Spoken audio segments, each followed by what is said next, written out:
parlantes,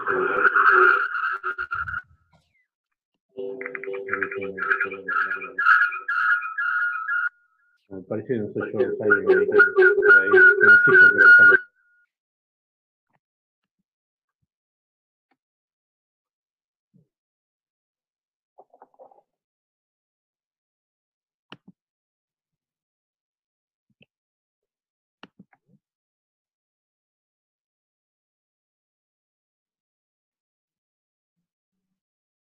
Bueno.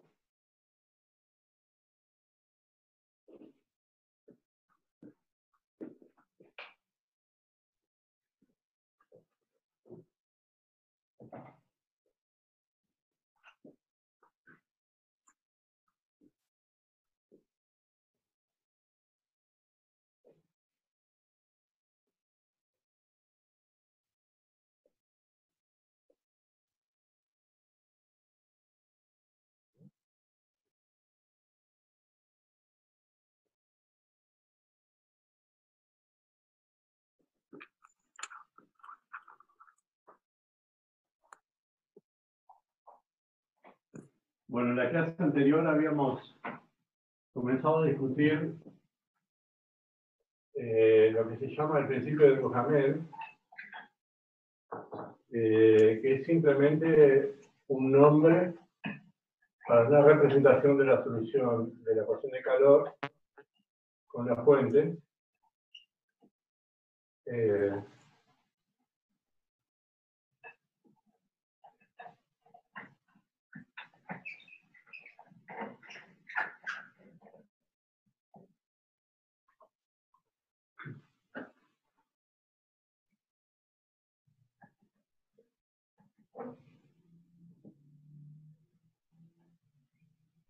Un momento.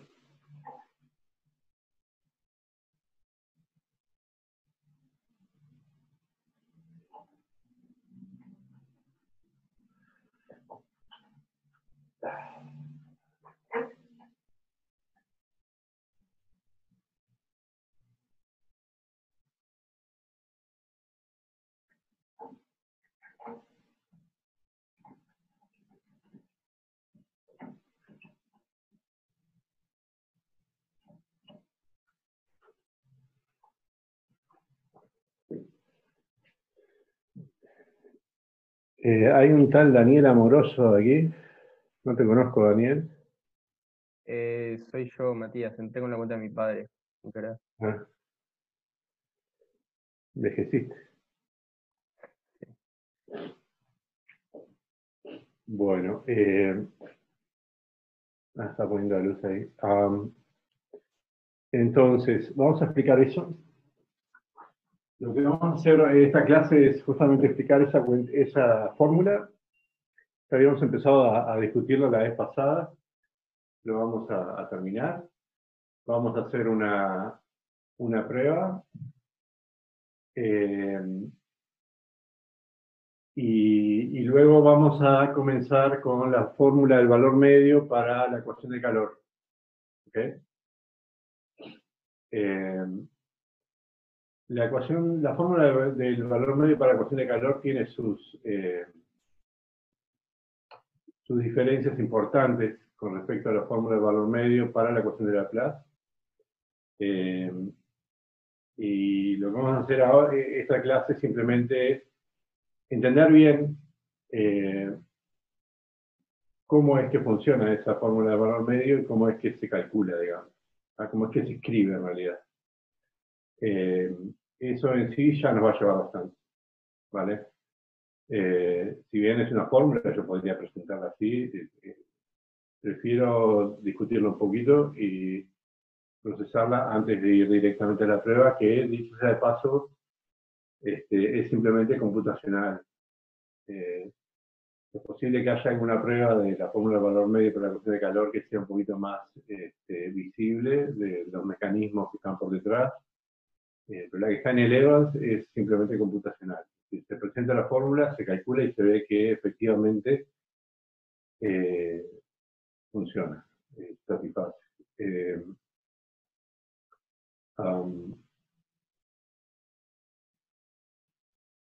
Bueno. veremos si la clase que viene damos una versión un poquito más intuitiva o más transparente, y menos computacional. Bueno, vamos al principio de Duhamel, con un poco la discusión de lo que quedó de la clase anterior.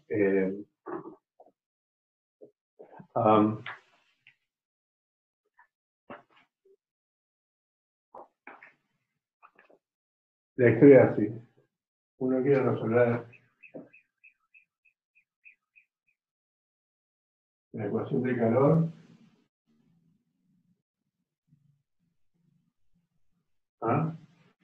con una fuente que realmente depende de X y T, no depende de U. Así sería una ecuación posiblemente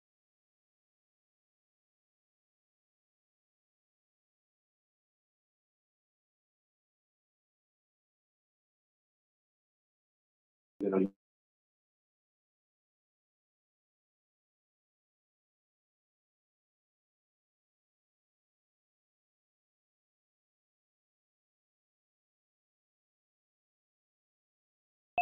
más infinito, en cuyo caso la fuente tiene que estar provista en todo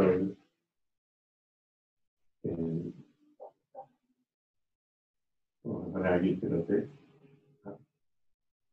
Y hay que poner también de que está en el infinito de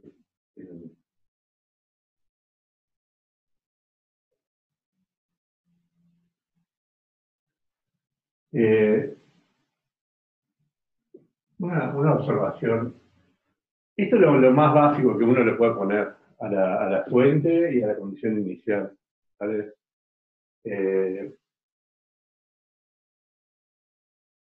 Quiero decir, menos empiezan a haber complicaciones sobre existencia, y etc. En muchos casos, sin embargo, se da lo opuesto, es decir, hay más regularidad de entrada a la fuente, es diferenciable o es infinito, lo mismo con la condición inicial. Eso pasa muy a menudo en las aplicaciones, pasa en la realidad, digamos, si quieres. Esto es lo mínimo para que las cosas funcionen, pero no es lo que sucede muy a menudo. O sea, condiciones iniciales continuas es como ya una cierta petulancia técnica. Me explico, en general, las condiciones iniciales, aún en problemas teóricos, tienen un buen grado de diferencialidad, ¿no? De cualquier forma, este es un contexto muy general, y es como lo mínimo que se puede poner. O sea, ya más debajo de este tipo de regularidad ya empieza a haber problemas técnicos, pero existen. Las fórmulas dejan de funcionar. La fórmula que nosotros vamos a ver ahora, que la fórmula de Duhamel, la vamos a probar para f que sea C2,1, es decir, que tenga dos derivadas en x continuas, una variable de x, el vector x si quieres, y una variable en t continua. Y además, vamos a asumir que es de soporte compacto. Es decir, ya ven que cuando en la prueba, para no preocuparnos porque hay que integrar por partes, si aparece el infinito, y yo qué sé, para no preocuparnos de ese tipo de cosas, vamos a asumir ya ciertas condiciones sobre f que están bastante distantes de esta condición general, ¿no? Entonces esto es vamos a ponerlo así, esto es lo mínimo que se puede pedir.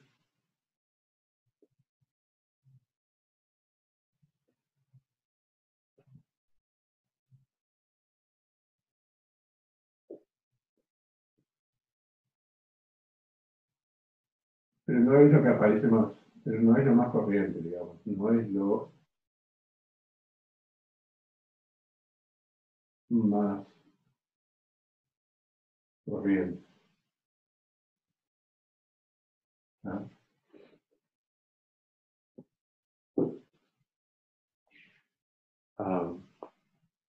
Con esto estoy intentando decirles también, presten atención a los conceptos detrás, menos a los tecnicismos, ¿no? ¿Okay? Bueno, este curso lleva mucho, y la PDE en general lleva mucho tecnicismo detrás. Pero hay ciertas razones por las cuales los tecnicismos funcionan. Ahí esas son las razones que hay que intentar entender.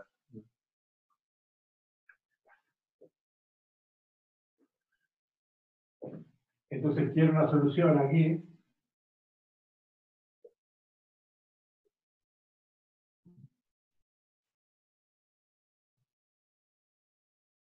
Que sea U de XT.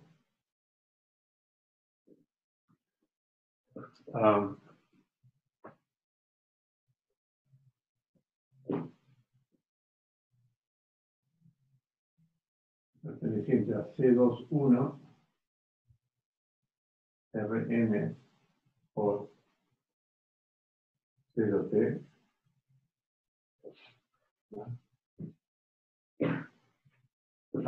Y además que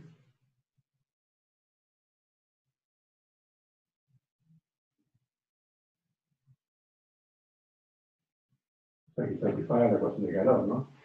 Aquí, y que en ese dominio, en Rn por 0T, observen que estoy poniendo abierto en 0, ¿no? Es lo mismo de siempre, el mismo tecnicismo de siempre, ¿no? Como la condición inicial se asume solamente continua, ¿no? La ecuación de calor se va a satisfacer a partir de 0. Está abierto aquí, ¿no?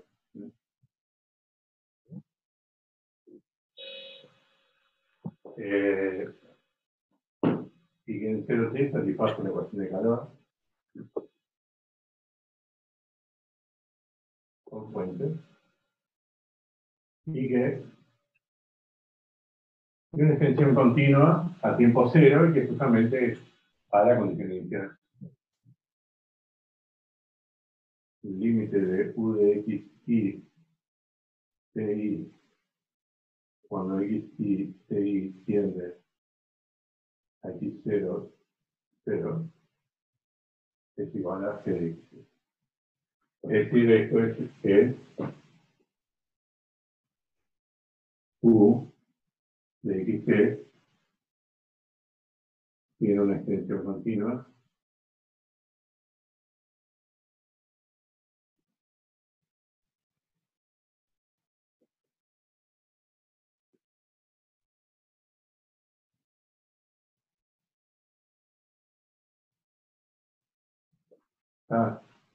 así que es una función, en definitiva tenemos que U es una función que es continua en 0 más infinito, cerrado en 0, que arranca de aquí, en tiempo 0,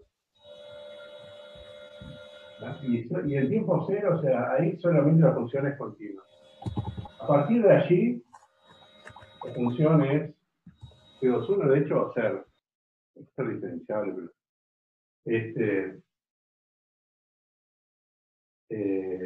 satisface la ecuación de calor para tiempos positivos y, obviamente, en tiempo cero satisface la ecuación inicial. Repito, no, la verdad que no quiero y no voy a hacer énfasis en este curso que se ocupen del tecnicismo, ¿no? Pero pasa que para probar teoremas hay que ponerlos, ¿tá? Pero la clave de esto no está ahí, si pongo C2, 1, C0. Además, dicho sea de paso, los tecnicismos tienen cierta lógica, ¿no? Fíjense que acá estoy poniendo que U está en C21, así que cuando derivo dos veces con respecto a I, que va a ser continua, cuando derivo una vez con respecto a T va a ser continua, así que hay compatibilidad entre esa condición de U y esa condición de esto que estoy poniendo. Entonces, estoy poniendo en realidad, asumiendo regularidades que son todas compatibles. ¿Sí? O sea que eso para que vean que no hay nada raro aquí, ¿no? No. A ver.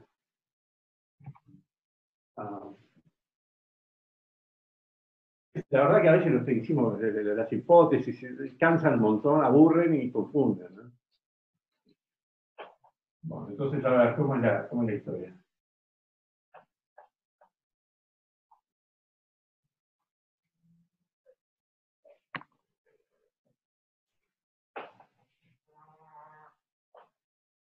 Entonces observamos lo siguiente, ¿no? Observamos que esta solución que busco se puede escribir como la suma de dos soluciones. Una solución para la ecuación del calor sin fuente, con esta condición inicial, y una solución para la ecuación del calor con fuente, con condición inicial cero. Si yo la sumo, satisfago esta ecuación, esta ecuación de acá arriba. Ahora, la solución a la ecuación del calor sin fuente con condición inicial G, ya lo sabemos hacer. Tomando la convolución de la solución fundamental para la ecuación de calor con la condición inicial. Entonces, lo único que resta para resolver esto, usando la solución fundamental, es resolver este sistema con condición inicial, esta ecuación, perdón, con condición inicial cero. ¿Se entiende? Y esa solución de esta ecuación con fuente con condición inicial cero es la que provee la fórmula de Duhamel.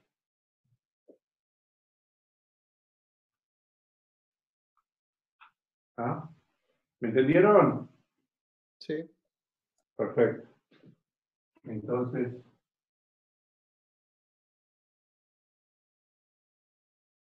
U va a ser 1 más U2, donde esto resuelve la ecuación de calor sin fuente, con condición inicial E, y esta resuelve la ecuación de calor con fuente,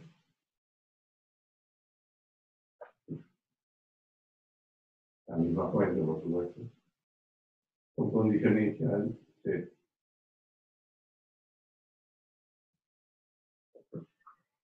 Entonces, esta que está acá se resuelve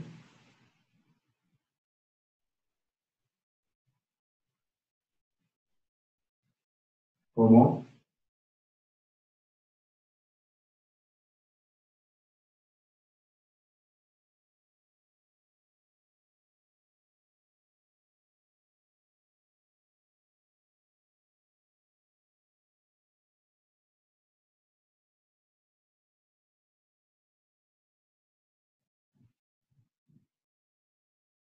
¿ah?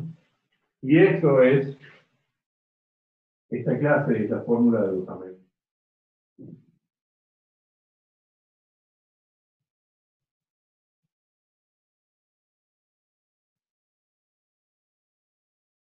Y eso fue lo que había comenzado a explicar al final de la clase, que fue una cosa media rápida. Había que explicar. Así que vamos a sacar una foto y seguimos.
Ahí fue la foto.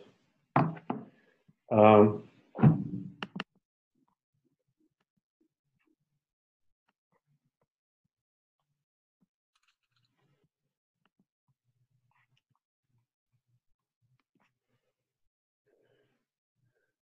Bueno, ok.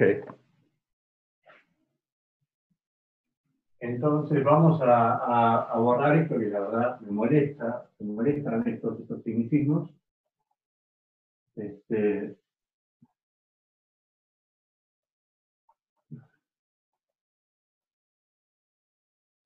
Vamos a borrar la condición inicial, G, y le vamos a poner condición inicial 0.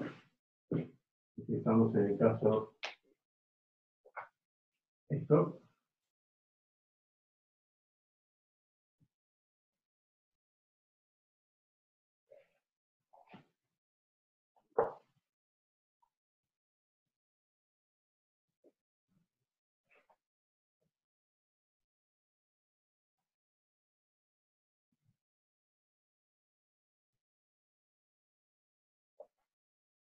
Y vamos a ver cómo es la fórmula de Duhamel. Entonces, a ver, voy a repetir lo que expliqué en la clase anterior. La fórmula de Duhamel se hace así. Dejemos nuevamente de lado los tecnicismos sobre F, a qué espacio pertenece, con qué espacio está. La historia es así. Para cada S,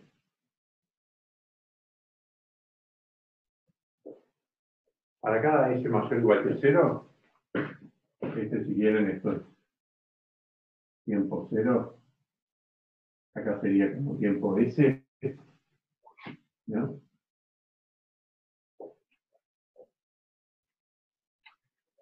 Para cada S construyo la solución a la ecuación del calor sin fuente, pero con condición inicial, el tiempo T igual a S, igual a F de XS. ¿Ah? Así que esa solución la encuentro a partir de S. Antes no da nada. ¿Sí?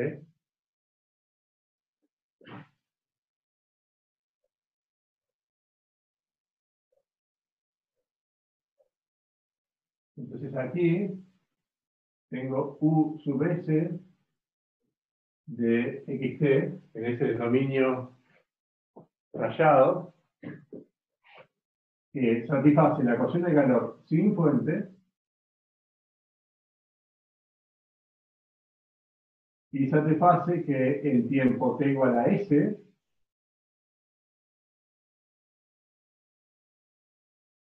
es igual a F de XS. Es igual a la fuente. ¿No? Arrancás con la fuente, con condición de la fuente en tiempo S. ¿No? Entonces, la solución, la representación de Duhamel es así. Es U de XT igual a la integral entre 0 y T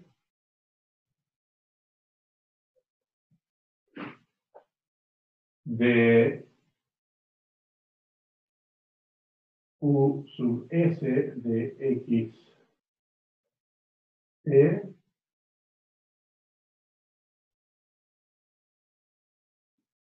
es, espero que esté haciendo bien.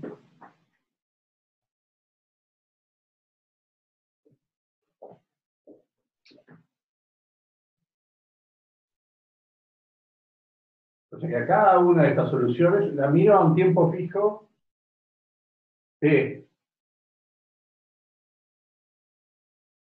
¿No?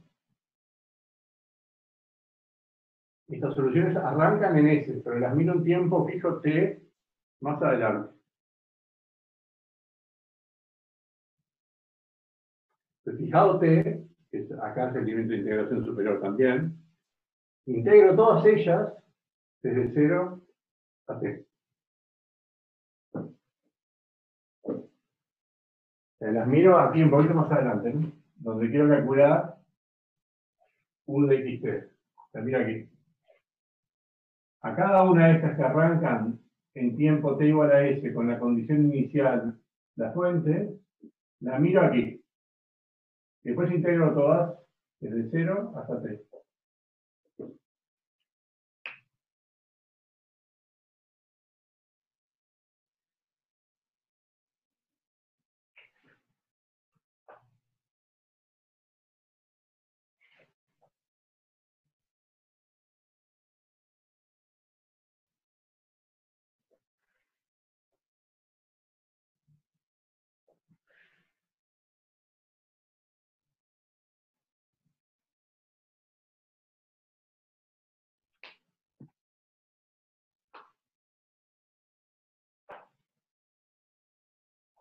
Le voy a poner aquí, yo acá puse resuelve eso. El resuelve hay que tener cuidado porque la prueba que vamos a hacer es para funciones en C21 con soporte compacto. ¿Ah?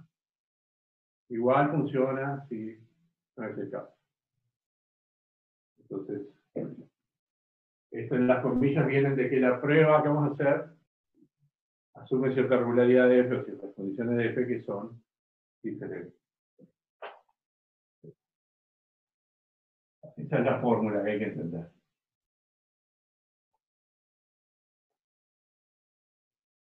Ahí.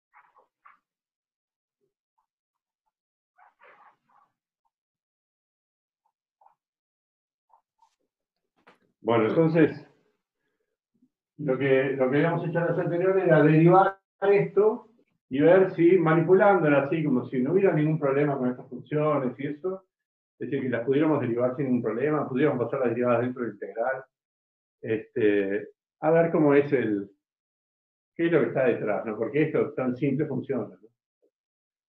¿Ah? Entonces,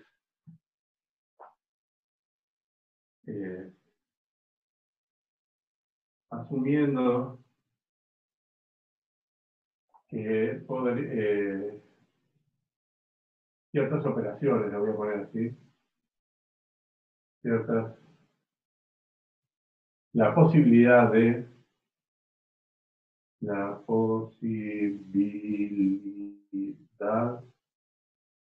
de ciertas operaciones, o sea, me tomo esa libertad,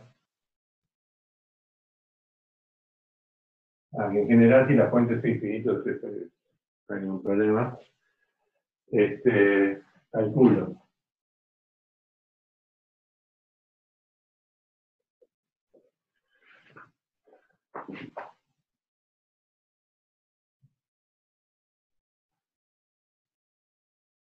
¿Ah? Voy a calcular la derivada de u con respecto a t y voy a probar de que es el laplaciano de u más la fuente. Y que satisface esta ecuación.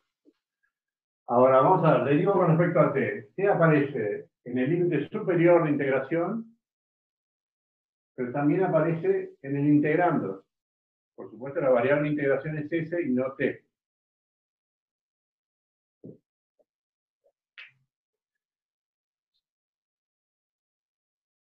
Una derivada la derivada en esta situación es derivar primero con respecto a esta t y luego, dejando fija esta t, derivar con respecto a esta t que está acá. ¿No es medio como una regla de la cadena? Sí, tiene una fórmula, tiene un nombre esto, la fórmula de... De Leibniz, ¿no? ¿De qué? ¿No es de Leibniz? ¿La fórmula de Leibniz? O... De Leibniz, sí, sí, sí. Sí, sí. Y sí, creo que es la fórmula de Leibniz. Pero sí, es la regla de la cadena. Es la regla de la cadena, esencialmente. Lo pensás como esto como dos variables independientes y después las evaluás en la misma cosa. Es la regla de la cadena. En la época de Leibniz no.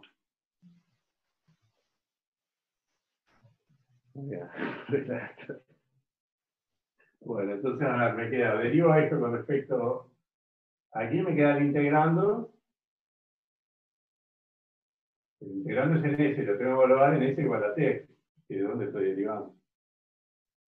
O sea que acá me queda U sub T, XT, ¿eh?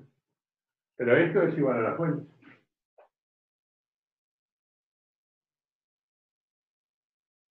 Porque la función para x igual a t evaluado en s igual a t. Esa es la fuente. Y entonces ahora derivo en el interior.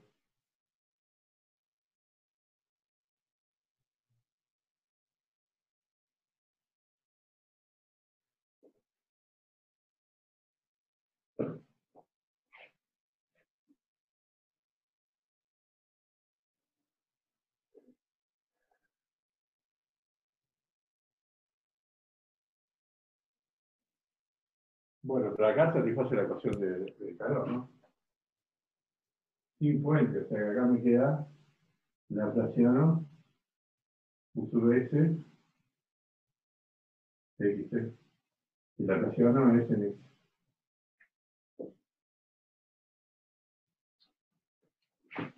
Ahora, la Laplaciano es en x y la integral es en s. Son dos variables diferentes. Entonces las puedo conmutar. Entonces, todo esto que está aquí lo pongo como el Laplaciano de la integral entre 0 y t de U sub s xt. Y esto es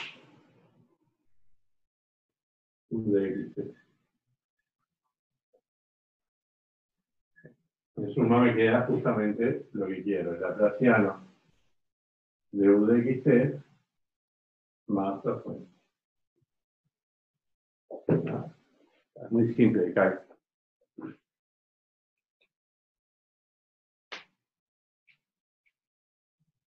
Y que si uno puede realizar efectivamente esas operaciones, es una línea, ¿no? Es probable que yo en el oral, cuando ustedes den el oral, espero que todos lo den, les pregunte esto, ¿no? O sea, para que me expliquen la fórmula de Duhamel, es esta, y me expliquen por qué funciona, si asumiendo de que puedo realizar las operaciones de derivación usuales, manipularlas sin riesgo a que haya un error. ¿Ah?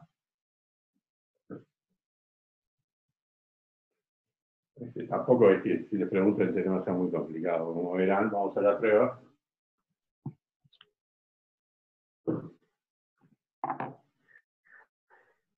Pero me resulta como mucho más evaluatorio preguntarles eso que preguntarle un tecnicismo en una prueba.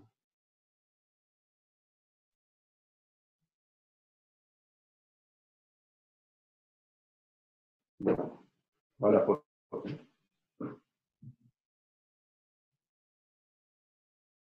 De hecho, para empezar, por la foto, para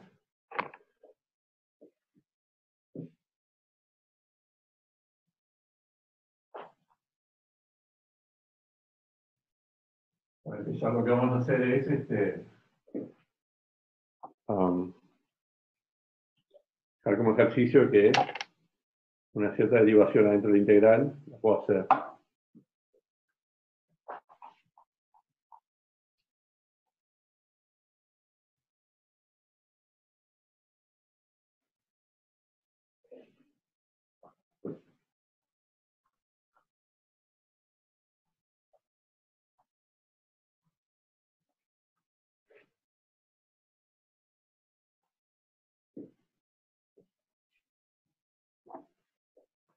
Entonces, teorema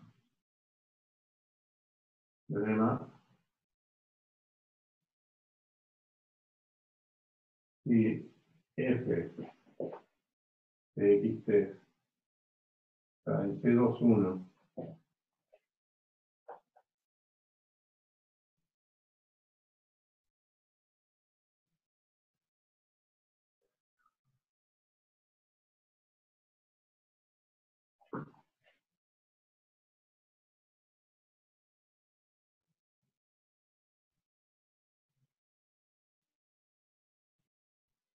y es soporte compacto.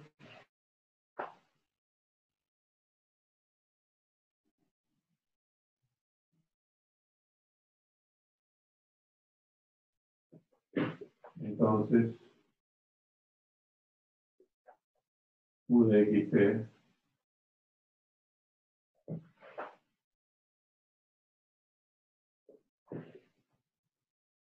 definido por la fórmula del Duhamel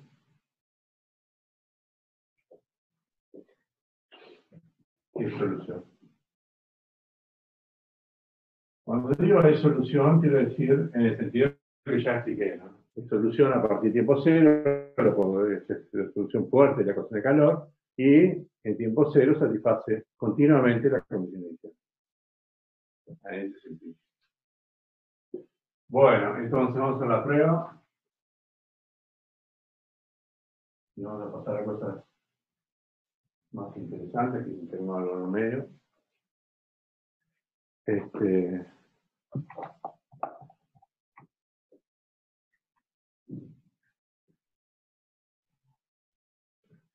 Bueno.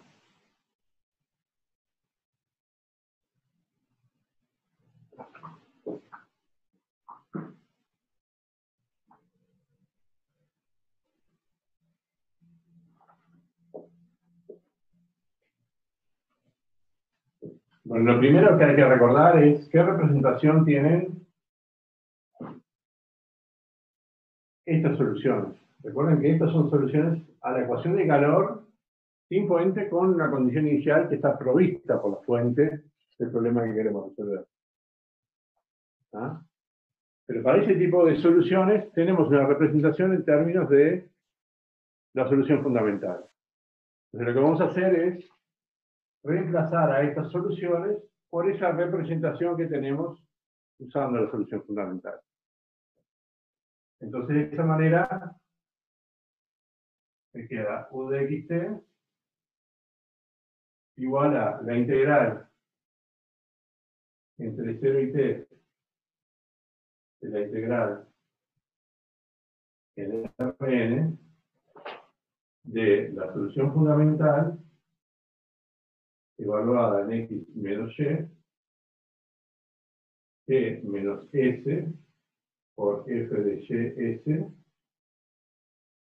de y 3. Lo que hice, repito, fue reemplazar a esto por esta fórmula. Es decir, que esto que está aquí es U sub S de X. Esto es de la clase anterior.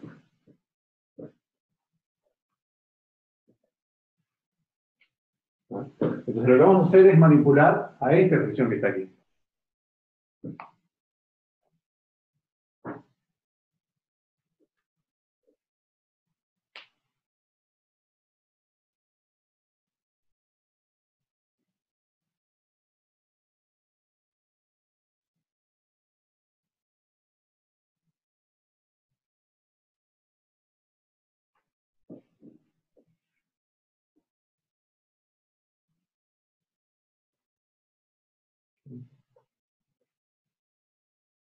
Ahora, ¿no que demostraba ya eso con la cuenta que se hizo recién? No, pasa que hay unos problemas que... ¿Por qué esa cuenta no funciona, digamos? Mm. Porque esa cuenta, en esa cuenta, yo asumo que puedo derivar estas con respecto al tiempo y con respecto al espacio, incluso hasta el valor inicial es igual a 0. Mm. Ya. No.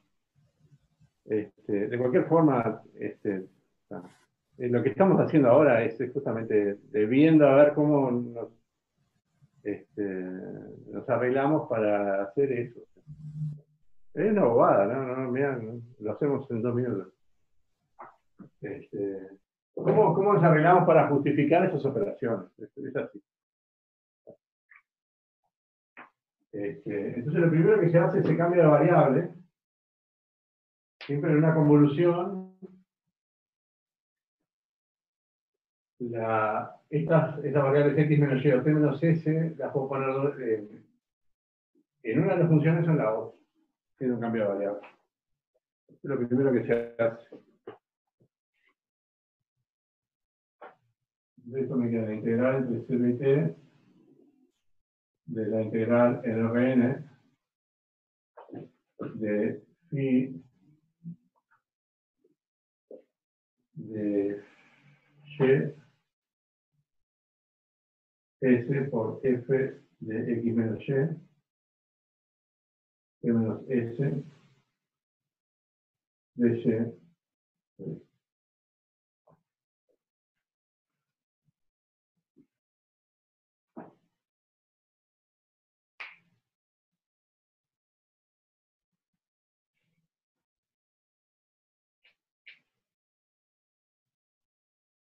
¿Ah? Entonces, ¿qué pasa? Ahora, la variable x, ¿ah?, aparece en la función f, que yo sé que puedo derivar sin problema. Esta función tiene integral 1, ya sabemos cómo se comporta, y tiene una delta en s igual a 0.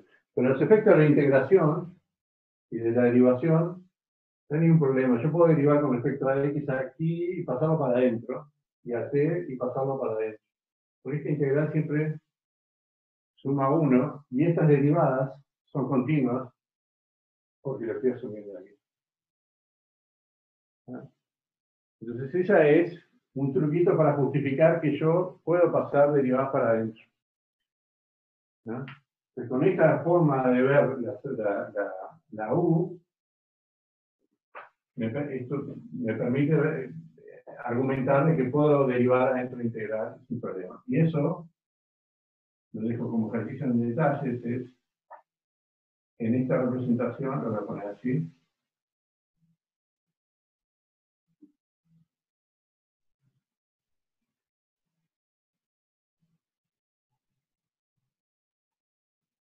Pero, perdón, ¿por qué no lo podías hacer de una eso? O sea, porque phi también se porta bastante bien.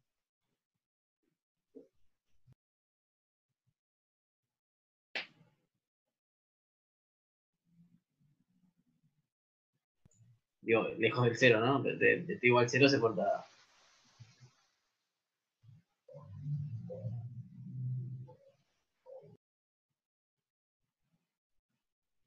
No, lo que pasa es que a ver, cuando derivo aquí con respecto a t, lo derivo acá,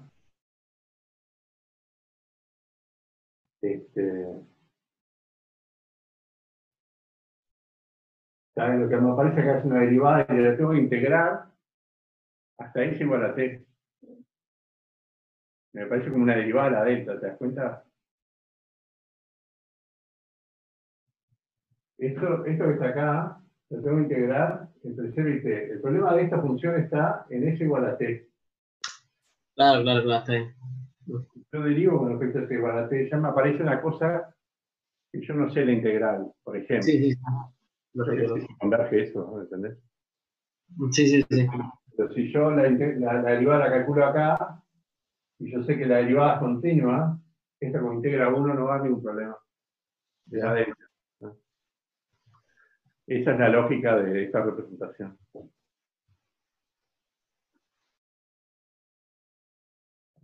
Perfecto.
Digo, de última, digo, podría intentar una prueba usando eso.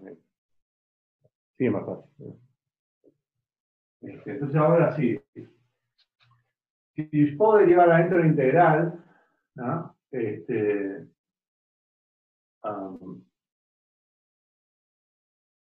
Sin problemas, la primera parte de probar de que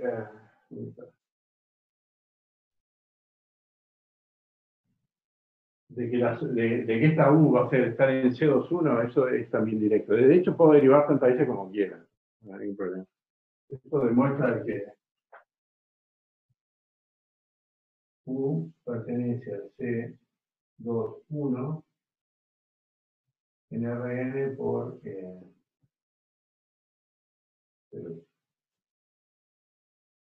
de hecho tiene toda la derivada. Tiene ningún problema. Bueno, entonces ahora, dejando esa parte de lado, ¿no? vamos a verificar que satisface esta ecuación y que además sucede.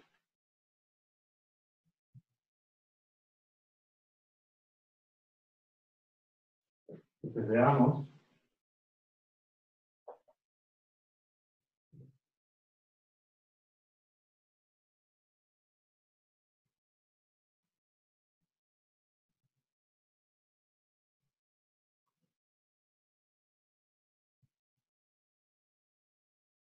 Y se satisface esta ecuación para tiempos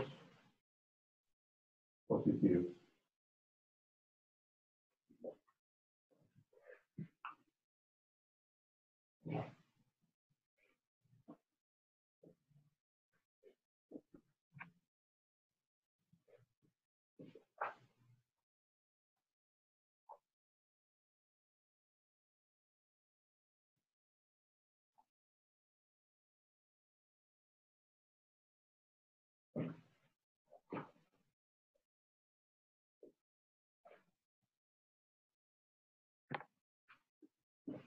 Bueno, a ver.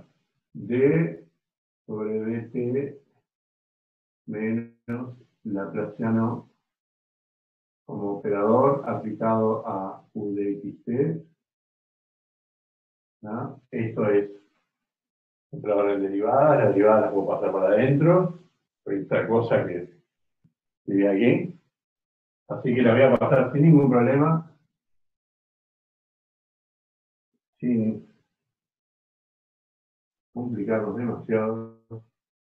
Paso para adentro. Y cuando las aplico aquí, se aplican sobre F. ¿Qué me queda esto?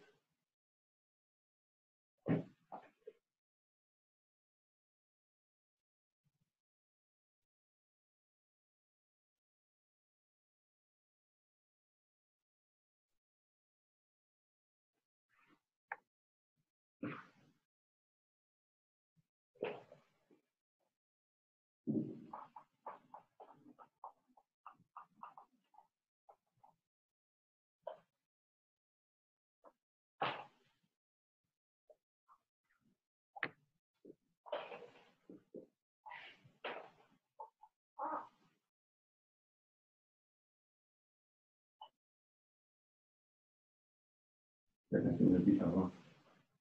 Bueno, y acá me queda menos S de Y, D.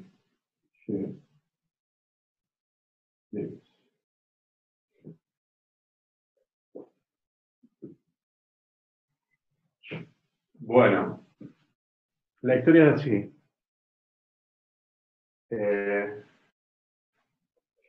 Acá se dan cuenta de cómo hace la gente que estudia de ecuaciones derivadas parciales para hacer posible o demostrar de que ciertas operaciones que en principio parecen que no son posibles por problemas de regularidad, haciendo unos truquitos,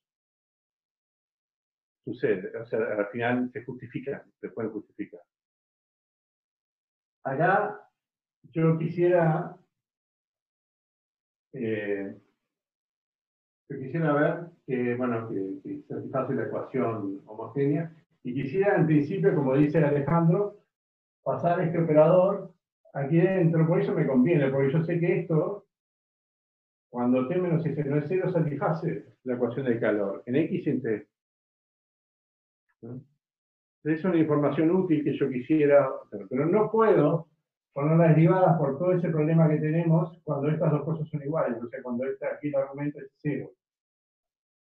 Entonces hice un cambio de variable. Ahora sí las derivadas aquí las puedo aplicar, pero yo no tengo ninguna información sobre esto que me sea útil, porque la fuente es cualquier cosa. ¿Se entiende? Entonces, de alguna forma, quiero pasar nuevamente este operador, que no lo había puesto aquí, porque tenía problemas en la integración, lo quiero pasar y aplicárselo a phi. ¿Se entiende? Porque ahí sí tengo información de este operador aplicado a phi.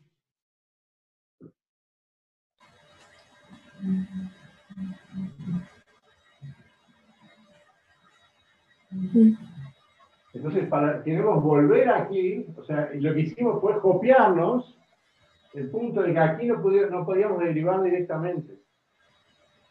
Porque aparece como una derivada de la delta cuando esto es cero. ¿Ah? Entonces, si hicimos, vamos a hacer este derrotero, hacemos el cambio de variable, aplicamos aquí, y para pasar este operador aquí de nuevo, integramos por partes. Esta es la lógica. ¿Ah? Entonces, hicimos una vueltita para, en definitiva, justificar que de alguna forma puedo derivar acá adentro. Alejandro. Sí, sí, me convence. No es el truco de las distribuciones ese. Y bueno, sí, sí. Entonces, en PDS o en EDPS, los trucos se repiten, sí, sí. Bueno, entonces.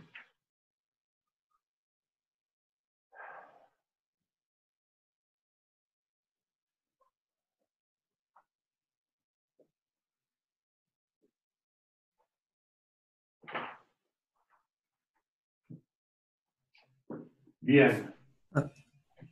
No entiendo Ahora, por ¿qué qué no pasa, aparece no? otro término.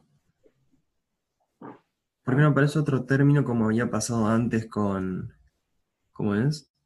Que aparecía ese más lo de adentro evaluado en TEM. Me lo recontra comí. Me lo recontra comí. La derivante, perfecto. La derivante la tuve que poner aquí también. Sí, sí, sí, perfecto. De aquí me queda phi.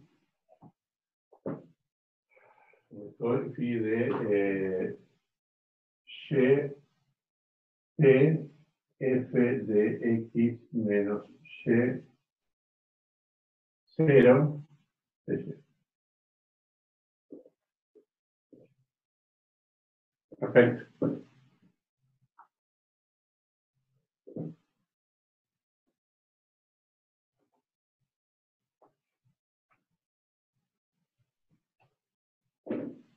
Bueno, entonces decía que quiero volver a aplicar, quiero volver a poder aplicar este operador de aquí, pero entonces quisiera integrar por partes. Acá tengo una derivada con respecto a t, pero integro con respecto a s. Y aquí tengo derivadas con respecto a x y integro respecto de y. Porque por parte no voy a poder. A menos que me di cuenta que esto es igual a qué.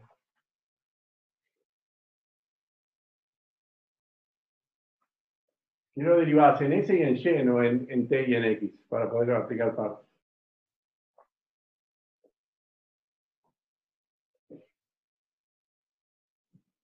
No se te acomodan los signos ahí cuando se arregla la cadena. O sea, si vos derivaras con respecto a I y con respecto a S, te daban a hacer unos signos de menos ahí. Claro. Si acá cambio el T por S,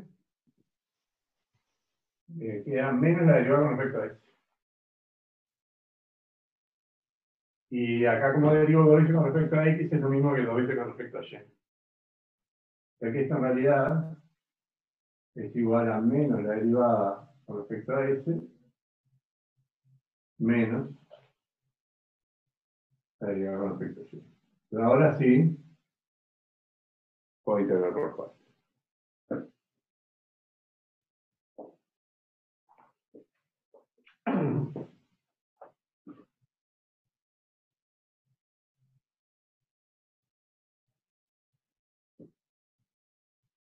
Bueno.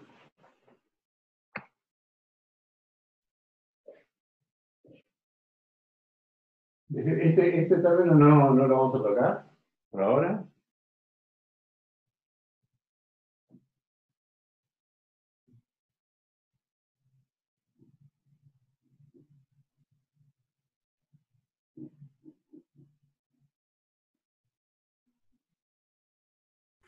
Disculpa, una pregunta. Se me quedó claro la necesidad de hacer el cambio variable que existe al principio. Ahora, vos lo que precisás, digamos, como que lo de adentro esté acotado en el intervalo 0t para poder... O sea, Aquí. O sea, no me queda del todo claro por qué sí podés hacerlo en este caso y no podés hacerlo en el caso anterior, lo de pasar las derivadas para adentro. Sí, le explico bien. Si yo pongo la derivada aquí, esta función, cuando esto es 0, tiene una delta. Mm, Yo tendría que calcular la derivada de esa delta e integrarla en contra de esto. ¿Te das cuenta? En ese momento particular. claro, sí. Si hago un esfuerzo medio hercúleo, capaz que lo hago. Pero no sé si lo puedo hacer. ¿Ah? Claro, es para Acá tengo meterlo dentro de una la... delta. Una delta sí es manejable en integral. O sea, el tema es meterlo para dentro del integral en Rn, o sea, dentro del integral de 0 a t siempre la podés meter, pero precisas eso para meterlo dentro de la de Rn. Sí, a ver, voy a tener problemas en definir la integral, de cómo la hago, ¿no? Claro. Pero acá no tenés problema, está positiva, sabés su comportamiento, tiene una delta, pero una delta no pasa nada. Las integrales No, de una delta en contra de una función ya sabemos cuáles son. ¿Tá? O sea, acá no tenés problema. Pero si a esta la derivás, entonces podés tener problemas.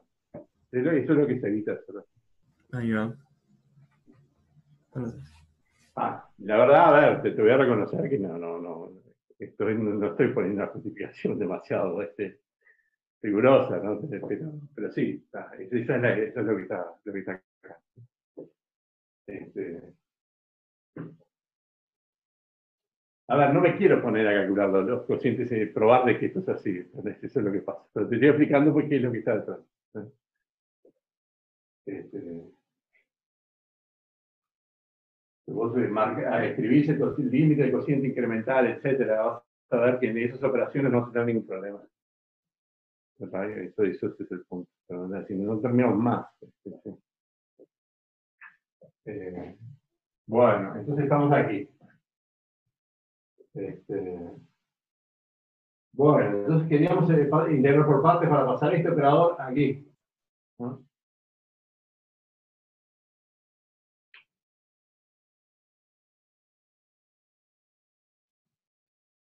Ahora, vamos a mirar primero integración por partes en el laplaciano. Es decir, integramos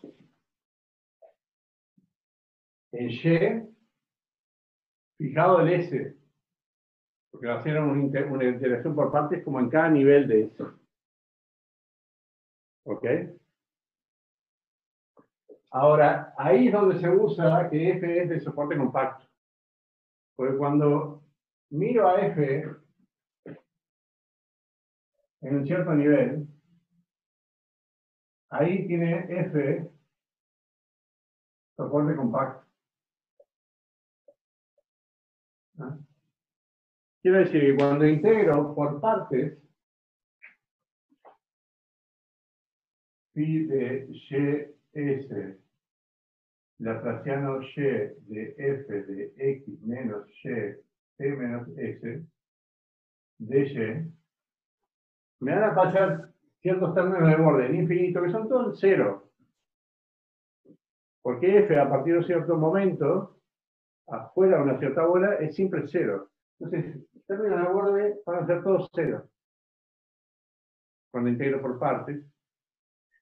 ¿Se entiende qué es lo que es aplicar por partes acá, no? Sí. Es Green or Gauss, ¿no? O sea, Para eso capaz que hay que clarificarlo.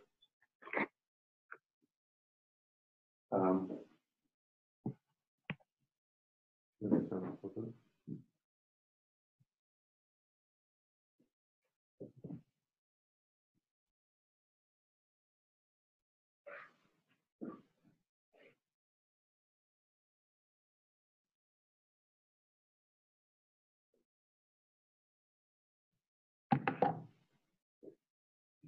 Explicamos eso.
Estoy proponiendo que esto es igual a la integral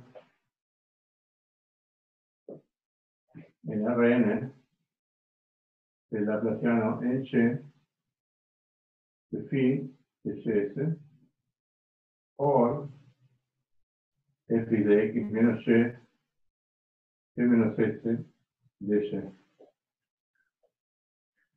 Eso es lo que estoy proponiendo. Y lo que justifica esta igualdad aquí es el hecho de que es la fórmula de Green para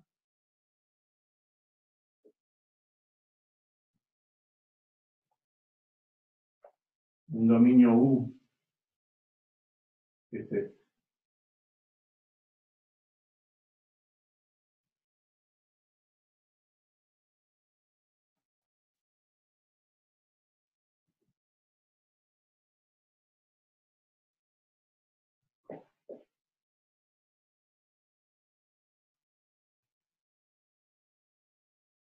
Esta es la fórmula de Green integral, que vale para cualquier funciones U y V. ¿Tá? Pero fíjense que si V, por ejemplo, en este caso es F, ¿tá? Es completamente cero fuera de U. Entonces, tanto la derivada normal como V van a ser cero, es decir, que los términos de orden no aparecen. Acá me va a quedar cero, y esta integral de U por el laplaciano de V que va a ser igual a la integral de V por el laplaciano de U. Eso es exactamente lo que estoy haciendo aquí. Cuando U es Rn. ¿Ah? ¿Paula? ¿Bien? Por eso digo, cuando integro por partes es eso, es esto. ¿Ah? Si quieren pueden integrar en Y1, después en Y2, después en Y3, lo pueden hacer. Y le va a dar lo mismo. Pero como que es más pedestre, lo que está atrás es esto. ¿Ah? Entonces aquí es donde se usa que F tiene soporte con partes.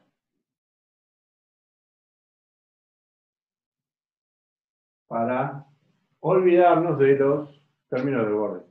Pero se pueden dar cuenta también de que como phi decae en infinito, ¿tá? No va a haber mucho problema. Hay que asumir que de F tiene una derivada apropiada, pero tiene soporte con partes.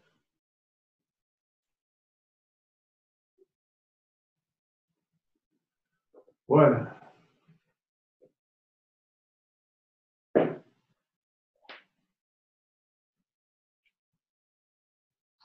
Ahora, ahí no hubo ningún problema. El problema es cuando quiero integrar por partes en esto que está aquí, ¿no? O sea, Bueno, ahora quiero integrar por partes esta derivada con respecto a eso. Con respecto a eso. Entonces me queda la integral entre 0 y t de la integral en Rn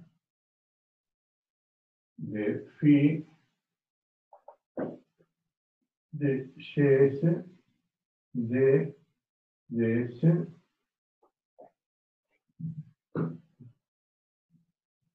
de f de x menos y p menos s de y.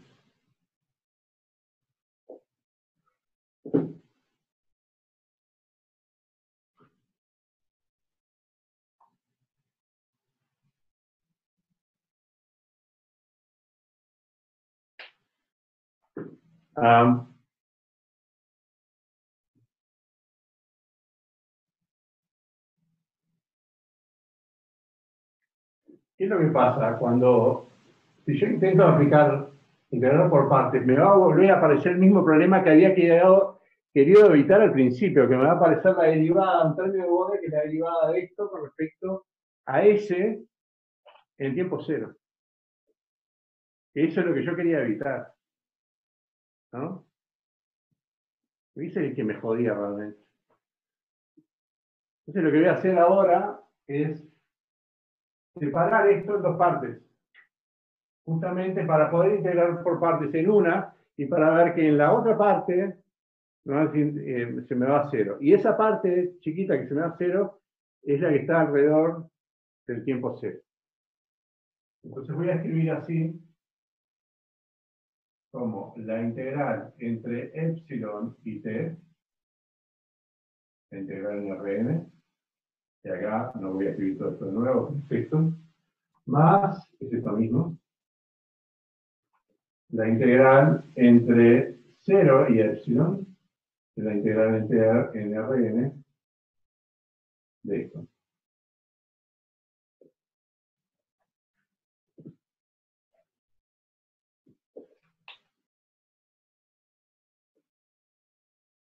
Acá está Rn.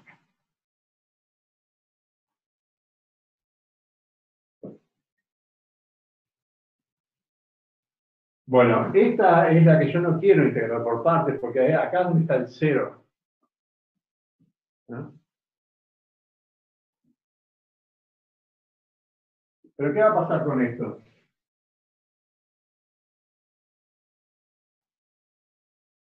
Cuando epsilon tiende a cero. Estás integrando entre 0 y 0 hasta que se te va, ¿no? Claro. Esta integral que está acá, está acotada.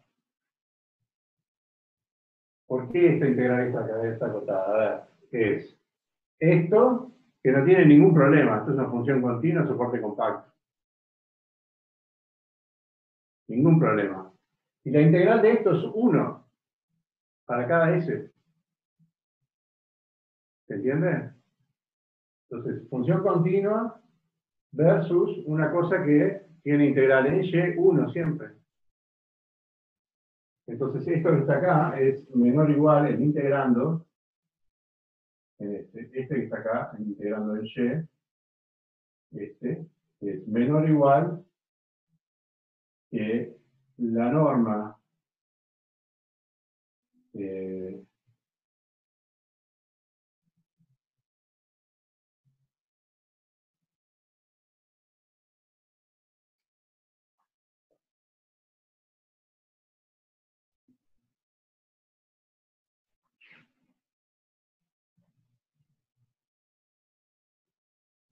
vamos a ponerlo así. La norma en infinito de la derivada de S, es decir, el supremo de esto. Y después, bueno, cuando integro en y me va a quedar 1. O sea que esto es menor o igual que esto. Y esto siempre está acotado. Es un número que está acotado. Ahora integro ese número entre 0 y epsilon. O sea que todo esto me queda menor o igual que la norma de la derivada de S de F en el infinito por F. y esto tiende a 0 cuando esto tiende a 0. ¿No? Entonces, esa gambeta que le hicimos al problema, lo terminamos evitando completamente en este punto. La gambeta consistía en evitar calcular la derivada de la función fundamental en 0, que es donde tiene la delta. Y evitar calcular la derivada con respecto al tiempo ahí. Entonces hicimos una gambetita, todo bien, y nos volvimos a encontrar con el problema, pero esta vez lo eliminamos aquí. Y ahí se muere para siempre. ¿Ah? Uno siempre se muere para siempre. Vamos arriba. Esto. Ahora sí integramos por partes.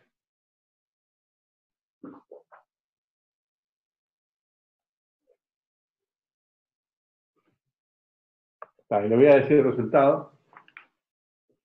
Pero lo único que hay que hacer es integrar acá por partes, me queda como fácil. Me queda, bueno, menos la integral. Esto es partes acá. Partes en este.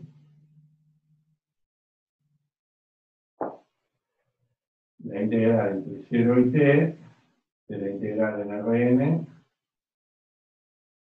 de phi de ds de phi de ys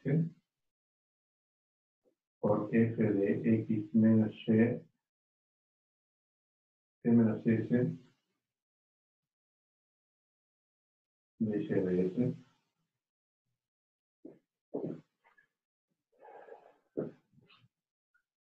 Y luego me queda más la integral entre, en Rn de phi de y t por f de x menos y, t menos s igual a t, o sea, 0 de y.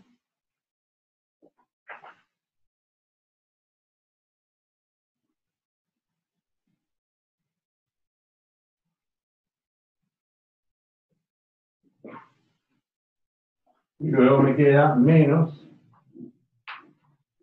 la integral en Rn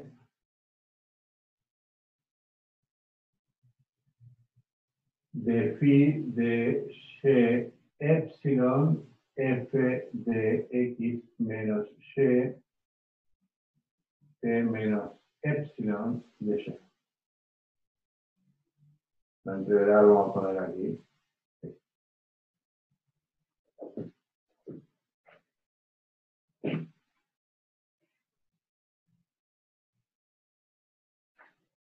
¿Ah?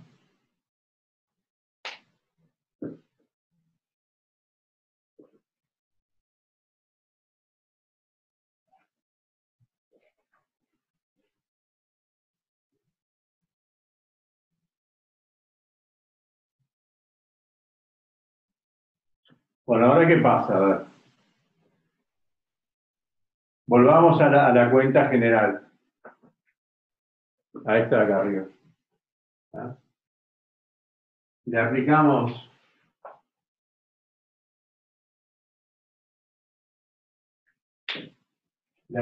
este operador a U. Queremos ver que esto es igual a f de xt, ¿no? Esto es lo que queremos ver.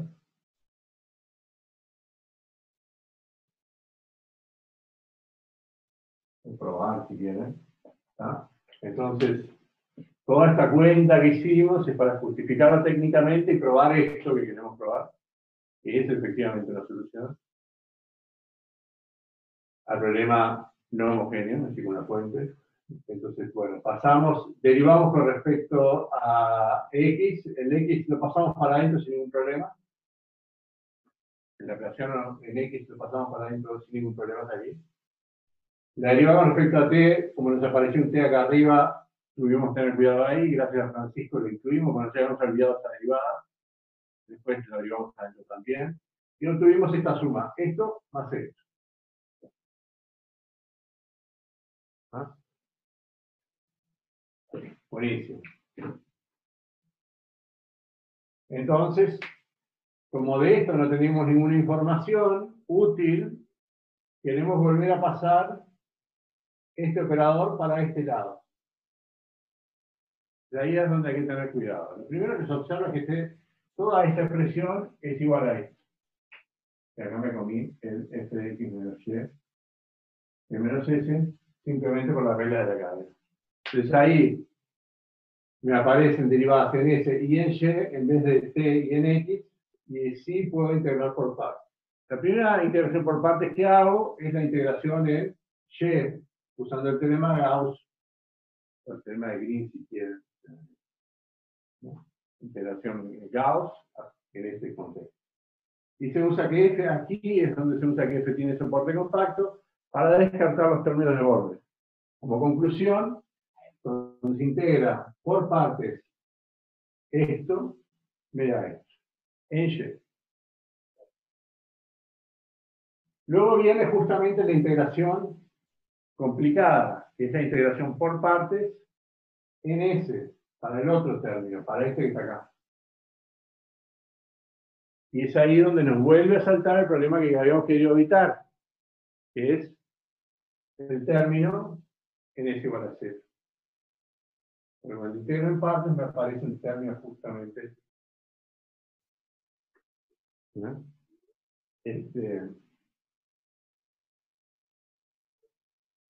Bueno, entonces lo que se hace es se separa esta integral en dos partes, una entre epsilon y t y otra entre 0 y epsilon.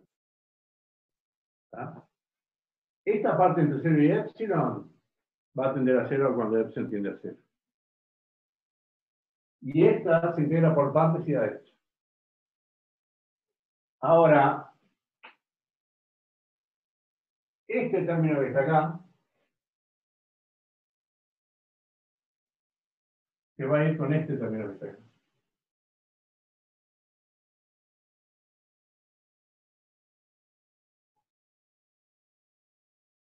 Vamos a ponerlo así. Estos dos se cancelan. Tienen que tener en cuenta que acá hay un menos S, pero acá no lo puse. Aquí no lo puse. O sea que este se cancela con este. Estos dos se cancelan.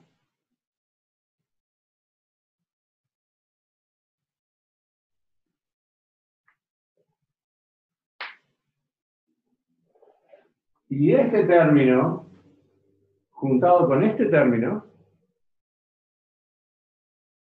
¿ah? Da 0. ¿Por qué? Porque me va a aparecer ahí el operador de la ecuación de calor aplicado a phi, que es 0, porque phi es solución de la ecuación de calor. Entonces, este término me está quedando, ¿qué divide esto? Tomarlo así. Este término con 3 rayas se cancela con este término.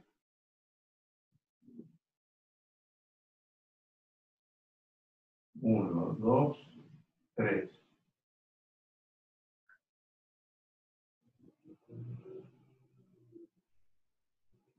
Se cancelan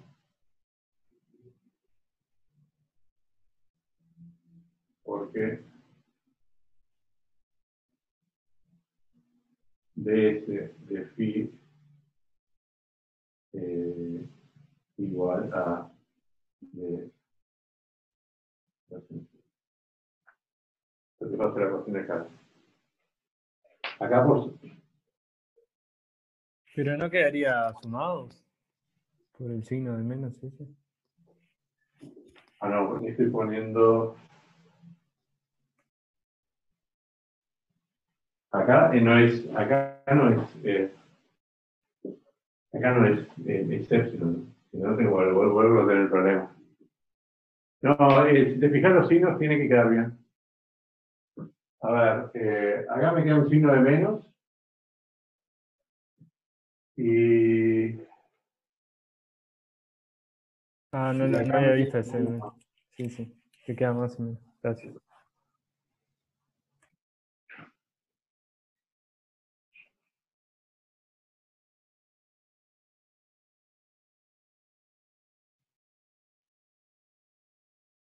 ojo que acá le había puesto mal, le había puesto 0, está mal. Entonces, si no vuelve a aparecer el mismo problema, la derivada de la phi de temporal con respecto a en 0. Bueno, ¿y qué nos van quedando? Vamos a con la foto a este entrevero y vamos a recapitular.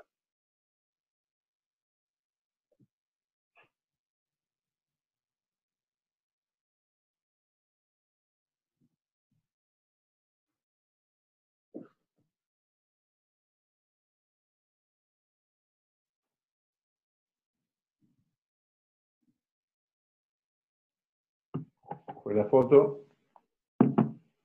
Bueno, recapitulamos.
Eso es lo que obtuvimos.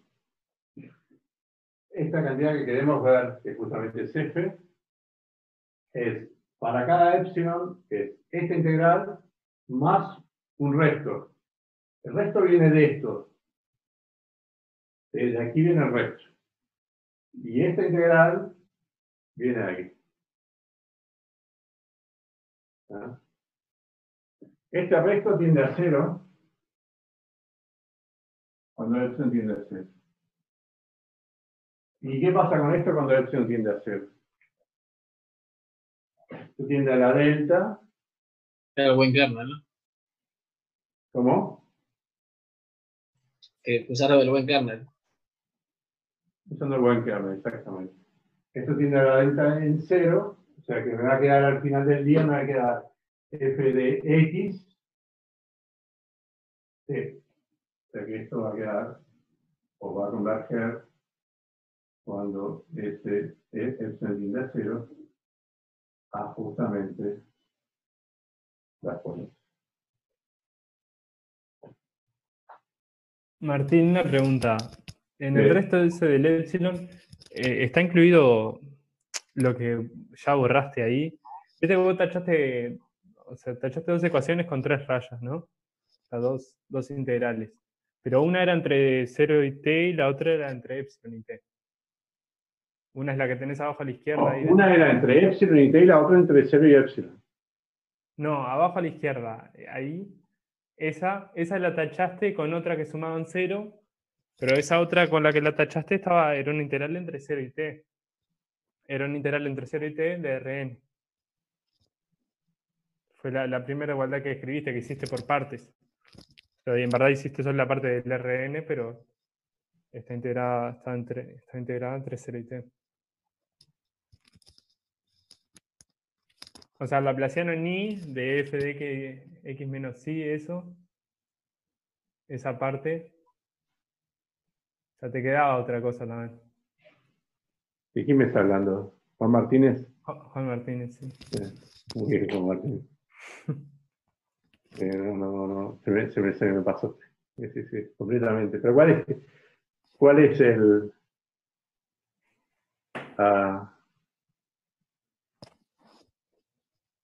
eso no debería darnos problemas, ¿no? Pam, pam, pam, pam.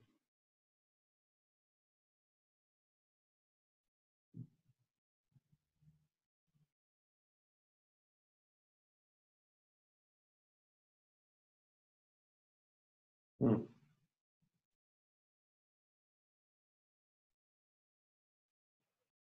Ah. Pero bueno, me comí algo acá, ¿no?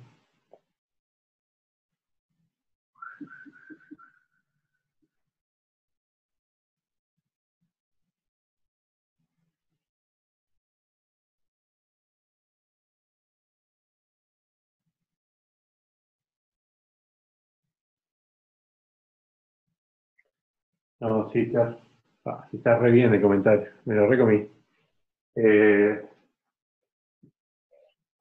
Y ahora, ¿cómo desarreglo esto?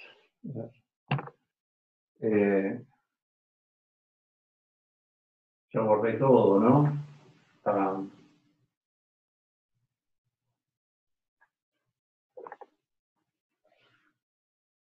Voy a borrar aquí.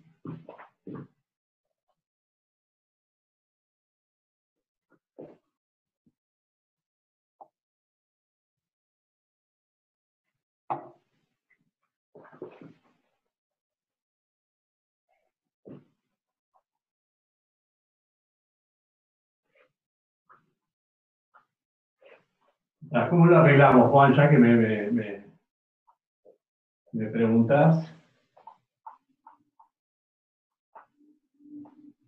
Tiene una solución muy fácil. En realidad, tenía que haber hecho entrada.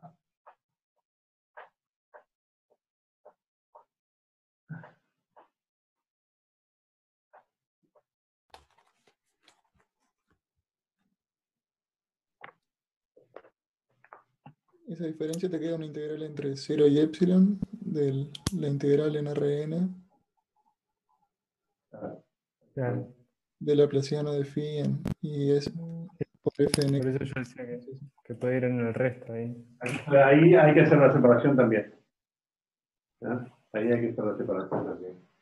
La integral entre 0 y t en Rn de phi de ys Laplaciano y de f de x menos y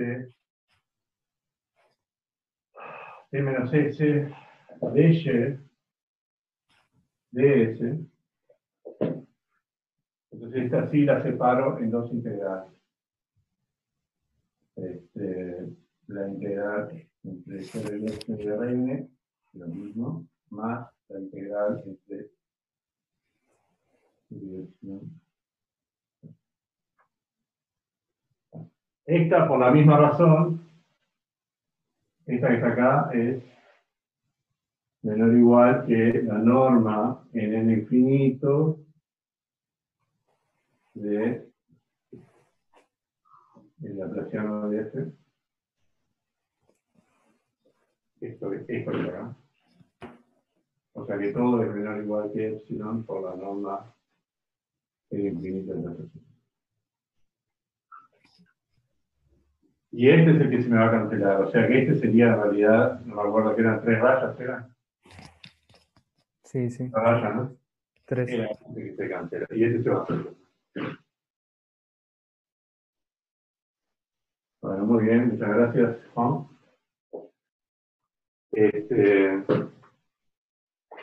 Así que bueno, está, cuando x tiende a 0, esto tiende a 0. Esto tiende a Fx y tenemos du sobre dt igual la fracción de 1.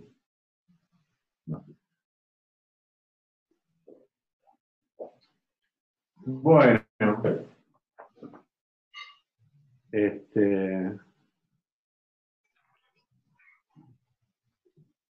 ¿sienten que aprendieron algo?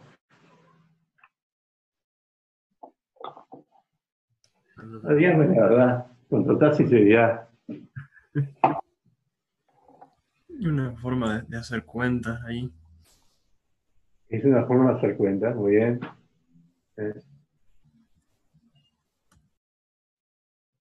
Es una forma de hacer cuentas cuando parece que no es posible hacer cuentas.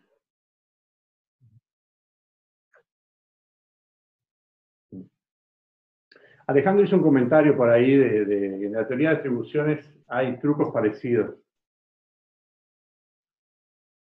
Eso es totalmente cierto. La teoría de distribuciones, el truco es, dado un contexto, pasar a otro donde sí puedo calcular e intentar volver.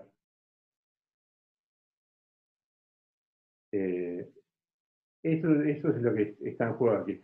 Y es muy, muy, muy, muy común en las ecuaciones en unidades parciales. Por problemas de regularidad y problemas de todo tipo en realidad. Al final uno termina probando lo que quiere, que son teoremas, digamos, de manipulación fácil, pero en la práctica hay que evitar ciertas cosas y eso es lo que se hace. Se pasa un contexto donde sí se puede calcular y después se intenta volver. Eso es lo que hicimos aquí.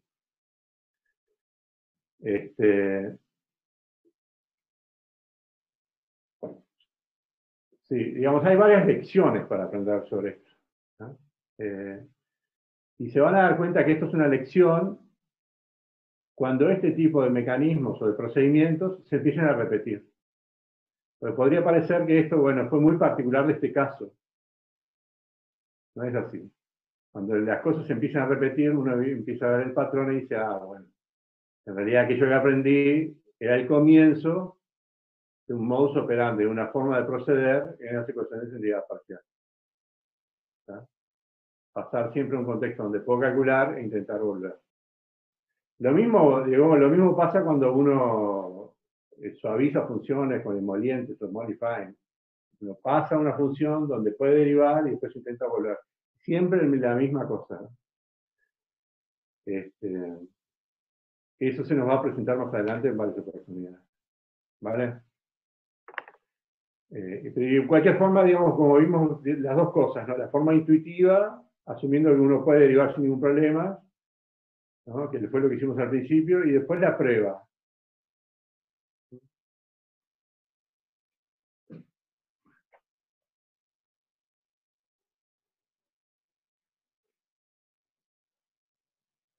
Me está volviendo mono esto. Seguro que acá, coronavirus en el pizarrón, no, porque esto es alcohol.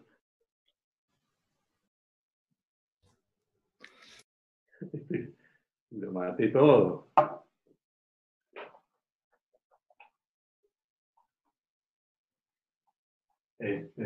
Bueno, vamos a dejar esto de lado y vamos al teorema del valor medio. Nos quedan unos 15 minutos, unos escasos 15 minutos. Lo que vamos a hacer ahora es presentar la fórmula y empezar a masticar un poquito. Vamos a seguir el cuentito de la vez que viene.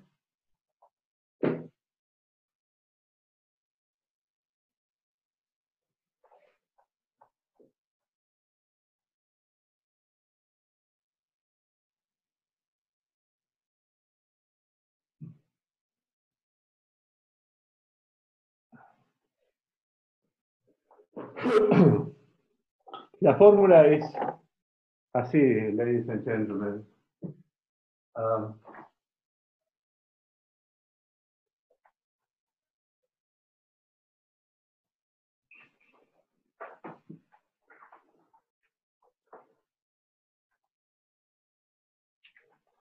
Bueno.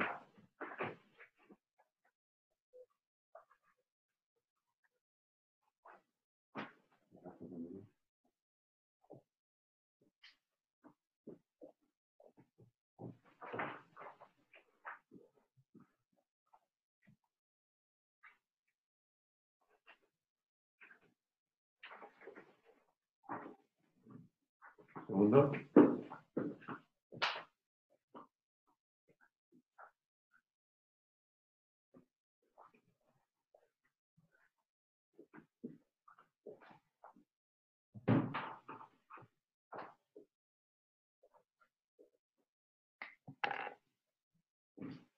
Entonces, vamos a la fórmula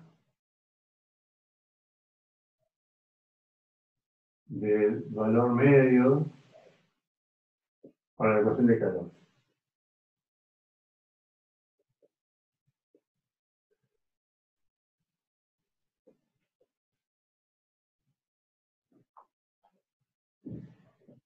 La fórmula es así. Asumamos que tengo U, que es C21 en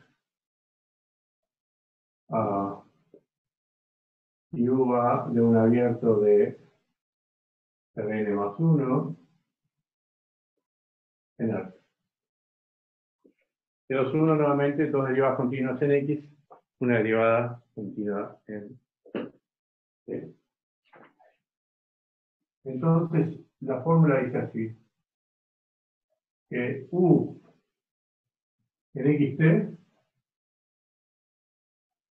es igual a 1 sobre 4R a la n, la integral en lo que se llama la bola de el calor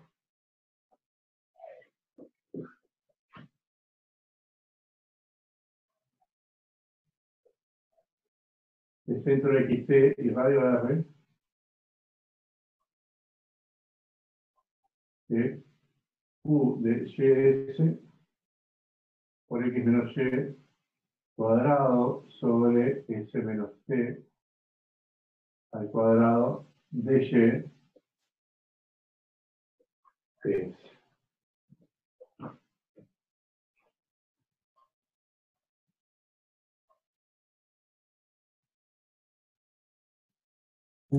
Cumple la ecuación de calor. Sí, sí, claro.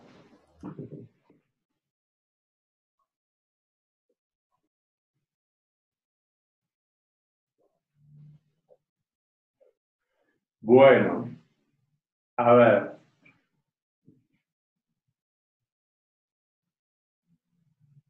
Vamos a empezar a digerir esto.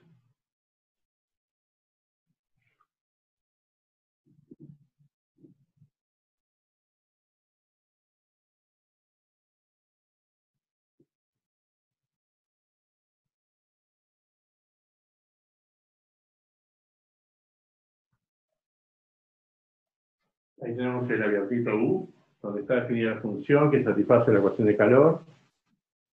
¿Ah? Y el puntito este está por aquí.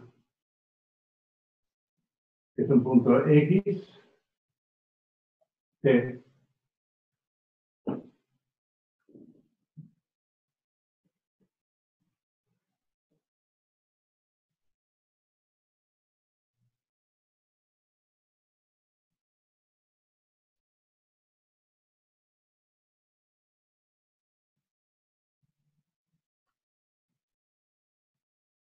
Bueno, lo que hay que decir es, ¿dónde es que está esta bola? ¿Cuál es esta bola? Esta bola no es una bola euclidiana en Rn más 1.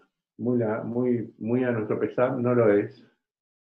Y tiene, de hecho, una forma bastante peculiar, que varía, de hecho, la forma con R. Cuando tomamos bolas euclidianas, la forma, si quieres, siempre es circular, ¿no? O sea, un disco, una bola. Tiene el borde una esfera. Acá no siempre tienen, radios distintos tienen bordes que no son homotecos. ¿Ah? Curiosidades de la vida. Esta bola tiene una forma así.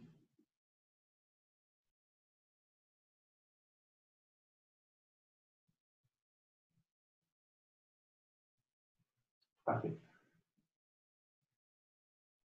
Y cuanto más pequeño es el radio, más, eso como unas tortitas, ¿no? Más achatadita es la bola.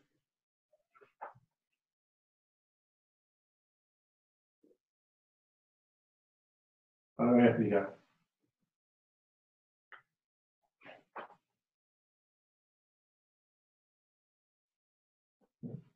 Entonces, estas son las bolas de centro X, T y radial. Se pone acá el punto y coma para diferenciar que R no es una coordenada, sino es un radio.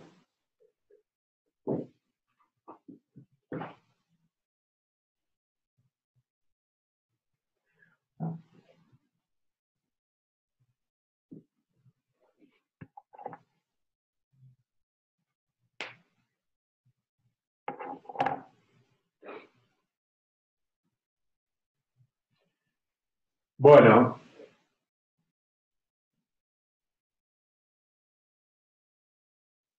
En primer lugar, ahora vamos a comparar un poquito con el teorema de valor medio para las funciones armónicas. La solución es la ecuación de Laplace, no la ecuación de calor. La fórmula era el valor de la función igual al promedio en una bola euclidiana que tenía, al punto que estoy calculando, en el centro. ¿Ah? Acá estoy calculando a U, no en el centro o el interior de estas bolas, ¿no? Sino en el extremo superior de estas bolas. Ahora voy a decir, voy a dar una fórmula y la vamos a analizar. No tengo mucho tiempo, la fórmula la voy a dar. Lo primero que es que esto es un promedio, una especie de promedio,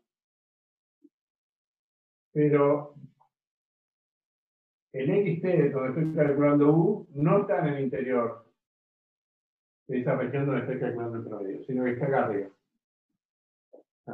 O sea que esto me da información de la función hacia el pasado. Nunca me da información de la función hacia el futuro. Eso lo voy a explicar más adelante. Lo otro es que en comparación al teorema de valor medio para las funciones armónicas, dentro del integrando aparece un término que pondera. El teorema de valor medio para funciones armónicas es el integral de la misma función dentro de la bola. No había nada multiplicándola e integrando. Acá sí. ¿Ah? Ahí está ese término. No se lo puede sacar rápido. ¿Ah? Entonces obtenés información, el valor de la función acá, en términos de un integral que involucra los valores en tiempo posterior, pero no en estas regiones. Y esto vale para cualquier radio. Esto vale para todo radio, para todo R mayor que 0, siempre que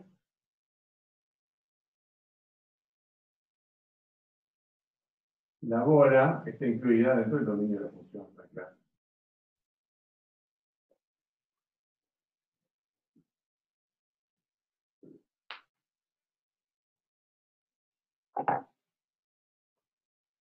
Es decir que fíjense que es interesante, ¿no? Porque el valor de la función en este punto es igual, se promedia con lo que pasa con la función en tiempos menores, ¿no? Esa propiedad de suavizado de la ecuación de calor, de que la ecuación de calor en realidad suaviza las funciones, que después se pueden utilizar como emolientes, etcétera, que la ecuación de calor se puede usar como emoliente, proviene del hecho de este hecho, de que el valor de la función en un punto es igual a promediar a la función en tiempos menores. Y al promediar las cosas se suavizan. ¿Ah? O esa propiedad de difusividad de la temperatura, de que los cuerpos empiezan a tener temperatura homogénea a medida que pasa el tiempo, que es un cuerpo homogéneo, proviene de esto. Eso es lo que está detrás. ¿Ah? Entonces yo voy a decir ahora cómo se define la bola, y no nos va a dar el tiempo, tenemos que terminar por hoy, y lo que hacemos la clase que viene es analizar esa fórmula, ¿ah? Explicar por qué las bolas tienen esta formita, como de tortitas, digamos, y lo que vamos a hacer es dar una prueba. La verdad que es un poquito tedioso porque la prueba de Evans es computacional. Y simplemente toma esta fórmula, la deriva con respecto a R, y lo que prueba es, después de un cierto número de cálculos que parecen bastante arbitrarios, que la deriva con respecto a R0. Y punto, y aparte ahí termina la prueba. No es muy agradable, digamos, venir a presentar fórmulas que ustedes pueden leer por sí mismos sin agregar algo intuitivo. Voy a intentar buscar ese intuitivo. Si lo encuentro, se lo comento. Si no, haremos la prueba nomás calculacional. Entonces, la bola se define así. La bola se define en función de la solución fundamental. Entonces, recuerden que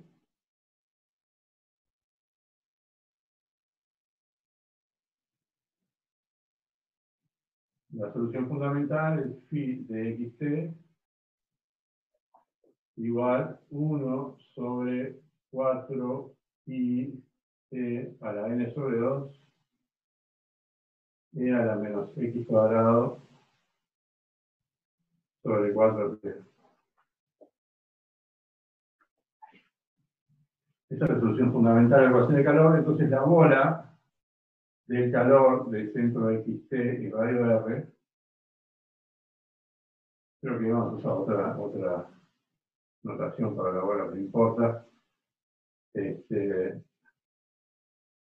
Son los puntos de Rn más 1, tal que S es menor o igual que T, y la sola función fundamental es en X menos Y, T menos S, mayor o igual que 1 sobre R. ¿Ah? Bueno, entonces lo que hay que analizar es justamente la curva de nivel de esta función y ver qué pasa en el interior de esta curva de nivel. El interior de esta curva de nivel son estas tortitas. Analizar esto lleva un poquito. El Evans no lo hace. Él pone ahí un dibujito con una especie de elipsoide, pero no tiene nada que ver con el elipsoide. No es particularmente importante saber cómo es la fórmula, pero la forma. Pero igual lo vamos a hacer. Porque yo que se podría hacer que esto fuera cualquier cosa. Pero son tortitas con bordes diferenciales, de hecho. Así que bueno, lo que vamos a hacer es justamente analizar la forma de estas bolas y ya pasar al tema del valor medio y las consecuencias que ya sabemos cuáles son, ¿no? Principio de máximo, regularidad, etc. ¿Ok? Y lo sabemos porque vamos a seguir el mismo procedimiento que seguimos para las soluciones armónicas o las soluciones de la ecuación de Laplace. Vamos, quedamos justito antes que nos corten, terminamos. ¿Tienen alguna pregunta? ¿Subí la foto de esto después? Esta sí, yo te la subo. No pude hacer el problema que les prometí práctico, se los escribo hoy. Ahora tengo reunión de predicción de 4 horas. Así que ¿cuándo puedo hacer los pasos? ¿Vamos? Ok. Nos vemos el lunes. Dale, chao, chao. Ah. Bueno. Hasta luego.